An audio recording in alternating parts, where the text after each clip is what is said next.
Nasa Las Piñas ako ngayon at dito may nakainan ako na may unlimited shabu-shabu at samgyupsal. Kaya sulit na sulit talaga lalo na sa mga may hilig kumain sa mga unlimited na ganito. Dito yan sa may Level 2 Vista Mall Las Piñas at ito ang Shabunoki. The way 1,149 pesos per head pag all-in na unlimited hotpot and grill. At dahil andito na lahat ng pang hotpot and grill namin, kaya sinabay-sabay na namin ang pagluto. At yung broth nila may fruits broth at mushroom broth din. At habang inaantay maluto, kain muna tayo ng mga appetizer na kasama sa unlimited. At appetizer pa lang nila, okay na ang lasa. Baka dito pa lang mabusog ka na pag nagpa-refill ka pa. Lagay din pala natin yung cheese dahil mas enjoy ang kain sa grilled meat at seafood pag ididip pa sa cheese. Mas enjoy din talaga ang kain lalo na kapag quality yung mga meat. At itong US beef nila, quality talaga dahil malambot.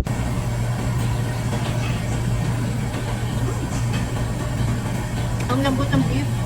Quality talaga. Hindi ako fan ng Wagyu cubes dahil yung nakakain ko, sobra ang fatty. Pero itong